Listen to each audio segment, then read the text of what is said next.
It really freaked me out when I discovered the first one. Not that it doesn't now, but the first was a massive shock to the system.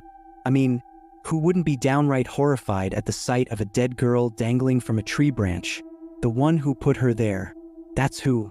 I was 18 when I came across the mutilated corpse. That day will always stick out in my mind. It was ground zero, the catalyst for the demented circus act that my life would devolve into. Little did I know it would all be downhill from there. Cheer up, dude. Being held back isn't the end of the world. Just means you get more opportunities to hit on that cute sophomore you've been crushing on. Jacob smirked, nudging my arm. I sighed. It's not the end of the world, but it might as well be. While all of you get to prance across that stage, I'll be stuck shoveling shit in the pig pen. Jacob stayed silent. A breeze swept through the air, rustling the crisp brown and yellow leaves that littered the ground. He knew I was right.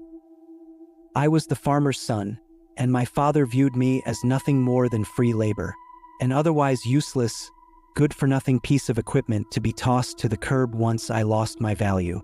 And with how abhorrent my grades were, I wasn't exactly proving him wrong. I mean, look on the bright side. Maybe you can. Jacob trailed off and I nearly bumped into him. What gives, man? You can't just stop right in front of me like that. I grumbled, beginning to step around him. Jacob suddenly reached out and grabbed my arm. A pang of fear jolted through my chest.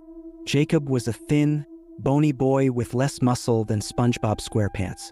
Nevertheless, he maintained a grip so tight around my wrist that I thought it might snap. Before I could ask him what in the world he thought he was doing, he pointed to a tree in a nearby clearing. That's when I noticed the body. My heart plummeted into my stomach. Adrenaline surged through my veins as my fight or flight began to kick in. Though every synapse in my brain screamed at me to run, I found myself glued to the spot. Grayson, is that what I think it is? Jacob muttered, shattering my morbid reverie. I'm pretty sure. What do we do? Should we call the cops? How has no one seen it by now? I'm gonna get a closer look, Jacob murmured as he started to trudge toward the suspended remains. I debated on leaving. I wanted to put as much distance between me and that gruesome scene as I possibly could. But in the end, my curiosity won out. I can't believe I'm doing this, I mumbled, trotting to catch up to my friend. We continued to walk through the open field until we stood directly in front of it. I don't know why, but I hadn't expected the smell. The putrid stench of rot and decay swam into my nostrils well before we reached the cadaver. It nearly made me gag from how overpowering it was. Once we were right up on it, I was really able to drink in its features. The deceased was a woman. It made me nauseous the way her corpse was softly swaying in the wind. Thin, black hair clung to her blood-spattered nightgown. I think it was white at one time, but the fabric had degraded to a deep yellow. Her brittle, pallid appendages hung limply, never to regain mobility again. But worst of all was her face. The woman's pale blue eyes were bulging from her skull. Dried blood trailed from the sockets, down her cheeks, and eventually pooled at the noose secured tightly around her neck. That was what really got me. Her eyes. I could still see the pain and fear behind each of her protruding irises, and my heart absolutely shattered for her. I couldn't stand to look any longer. Jacob, I'm calling the police. We shouldn't be here.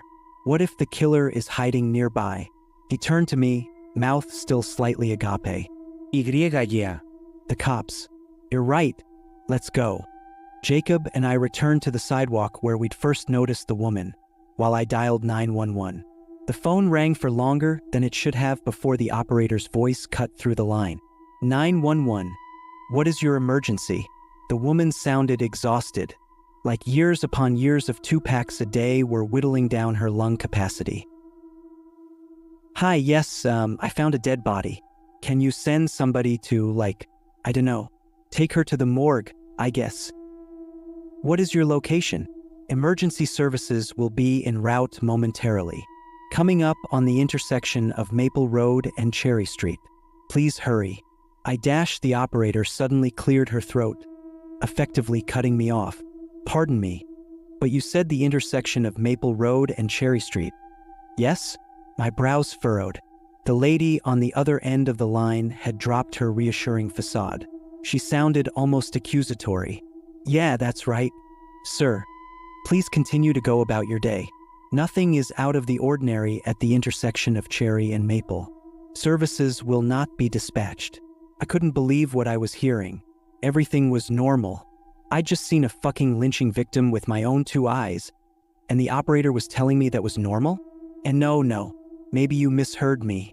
I said there's a dead body. I need you to send someone. The line was silent for a tense moment before the woman's voice cut back over my phone speaker. "Please do not submit a false report again or you will face legal repercussions. Have a nice day." This isn't a joke. Hello? Hello? My persistence did no good. The operator hung up on me. "So what did they say? Are they sending someone?" Jacob asked, gazing up at me expectantly. "No, actually," I said, lowering the phone from my ear. "They told me nothing was wrong." I was left in complete shock for the remainder of the day. If the police wouldn't take me seriously, that left me little choice but to go home and try to erase it from my memory. But I just couldn't. The image of that woman's lifeless corpse was permanently seared into my brain. I felt like I owed it to her to find justice, or at the very least, someone to give her a proper burial. "Grayson, dinner," Mom shouted. "I'll be there in a second," I yelled back, gently placing the last of the freshly laid eggs into my basket. The one good thing about being an involuntary farmhand? It helped keep my mind occupied. At least it was good for something. I silently joined my parents at the table. Mom set a plate full of meatloaf and mashed potatoes before me. Normally, I would have demolished it.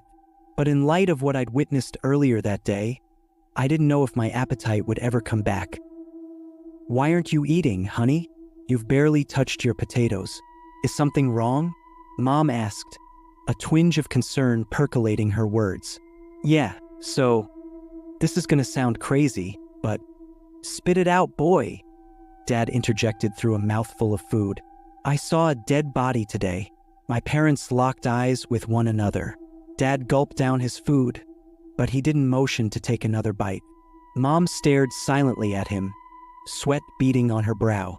That was probably nothing, just a leftover display from Halloween. Mom chuckled nervously. "Your mother is right," Dad affirmed, flashing me a toothy grin.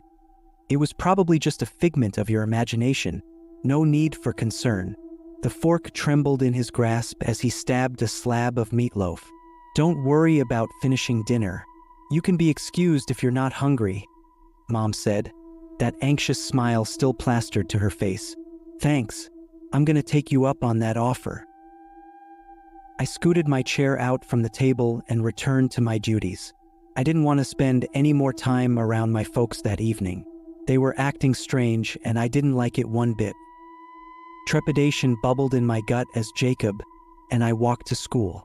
The trip was marred by a tense, uneasy silence. Then Jacob said what was on both of our minds. "Grayson, do you think she'll still be there?" "I sure hope not," I said, keeping my eyes locked to the ground. We each subconsciously held our breaths as we approached the clearing. I prayed that the woman would be gone. My heart palpitated wildly in my chest, blood rushing in my ears. I clenched my eyes shut as we came into view, and there it was. A grass clearing sat before us.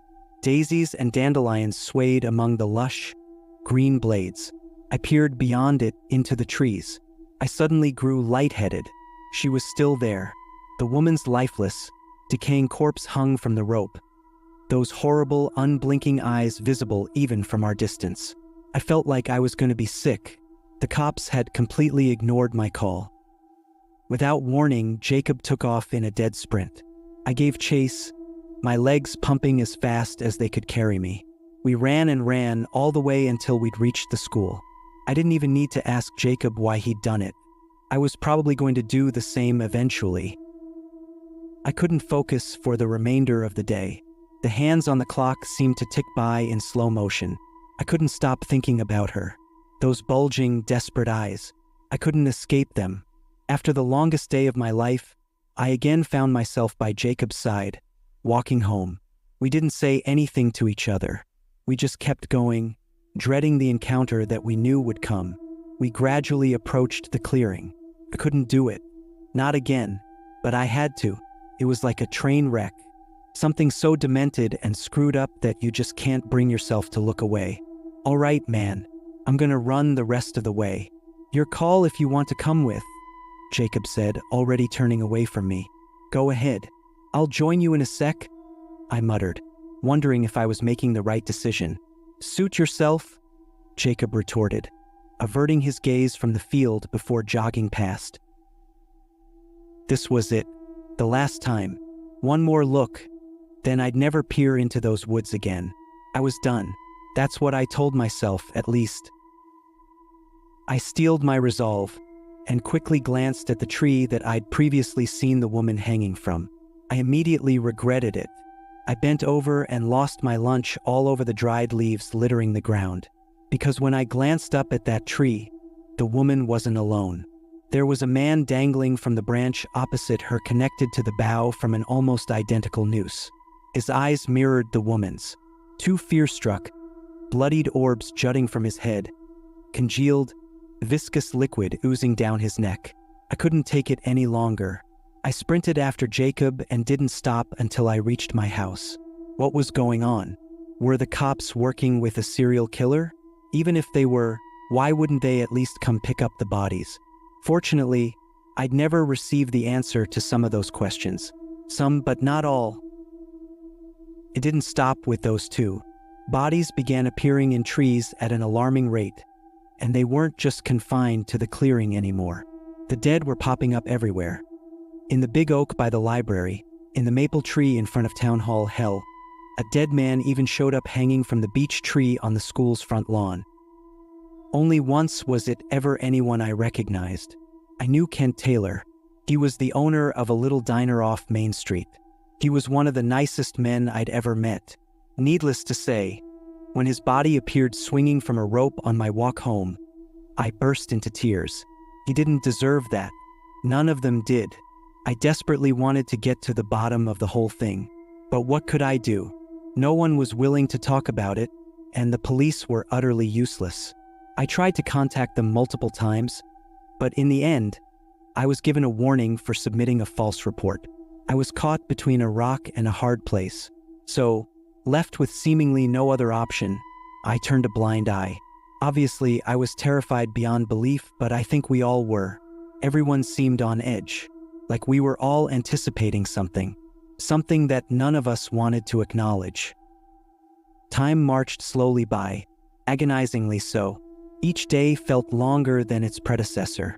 Still, after what seemed like an eternity, the day finally came. Jacob's graduation. A whirlwind of emotions swirled within me as I sat and watched my classmates walk across the stage. Huge, content grins were plastered across their faces, the light in their eyes burning brightly. It should have been me up there accepting my diploma. It wasn't fair that all my peers got to escape this hellhole, while I was forced to endure for another year. It just wasn't. I waved as Jacob accepted his diploma from the dean. He beamed back at me, not a worry in the world. Though jealousy burned inside me like a hot iron, I managed to suppress it. I wished so badly that I could have adopted Jacob's same carefree attitude, even just for a moment. Now, I'm not so sure. Once the ceremony was complete, I swam through the crowd to meet my friend. Just a quick congratulations, and I'd be on my way. No point in sticking around any longer. Jacob, congrats, buddy, I said, clasping him on the shoulder. He reciprocated my greeting with a warm smile. Thank you, Gray. I really appreciate you coming. I would have understood if you wanted to stay home. And have to pick up crusty cow patties? Hell no. I wouldn't miss it for the world. Jacob chuckled, his grin growing even wider. Even if I was consumed by envy, that didn't make me any less proud of him. It really does mean a lot to me, more than you know. Heck, I might even miss this place a little because of you, he quipped, drawing a smile to my own face. I lightly slugged him in the arm. Oh, who are you kidding? You and I both know that won't happen. Remind me again. Where are you running off to this summer? Landed an internship at Prentice Financial. I'll be going to Boston for the next couple months. Remember? Ah, yeah, I do remember you telling me that now. Live it up for the both of us, man. And try not to forget about me. Okay? It's gonna be really lonely around here without you, you know? Me? Forget about you? Wouldn't dream of it, he said, shooting me a wink. 2 weeks from that day, Jacob was scheduled to fly out. I didn't get to see him off, but I wished him the best. I didn't notice anything out of the ordinary at first, not until he started ignoring my texts. I thought that maybe he'd just been busy with the move. I mean, it's stressful to leave the place you've called home for your entire life and start anew. I couldn't shake the feeling that something was wrong, though. I should have listened to my gut. It was another 3 days before I found him. Dad had sent me to the corner store to pick up some salt when I happened to glance up at the tree overshadowing the old-timey little shop. I will never forget what I saw. Jacob's lifeless corpse stared back at me. His eyes bulged from his skull, and tiny rivulets of dried blood streamed down his cheeks. My heart shattered and simultaneously began to race in my chest. Jacob, my best friend in the entire world, was strung up like a puppet, and not a single soul acknowledged him. I dropped to my knees and wept. I cried and cried, ignoring strange looks from passers-by. It wasn't right. Jacob never hurt a fly. He didn't deserve to die. Not like that. I stood back up with a newfound rage bubbling within me. I was going to find out who did this to him, and I was going to make them pay. I abandoned the salt on the sidewalk.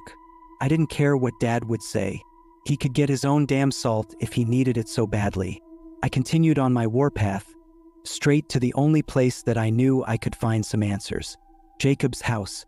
I knocked furiously on the front door, anger simmering over all the while. Jacob's parents would tell me something. They had to. Jacob's mother answered the door.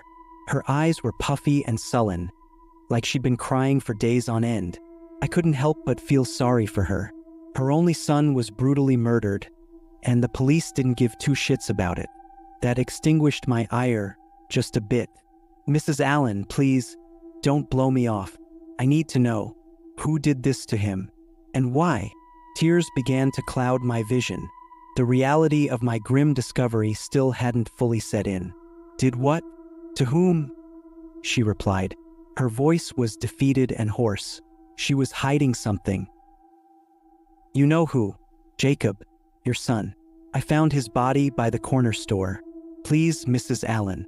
Please, tell me who did this. Jacob? No, Jacob is in Boston. He's an intern. My boy is doing just fine, she replied despondently, staring into space. Jacob is not fine. Please, you have to dash.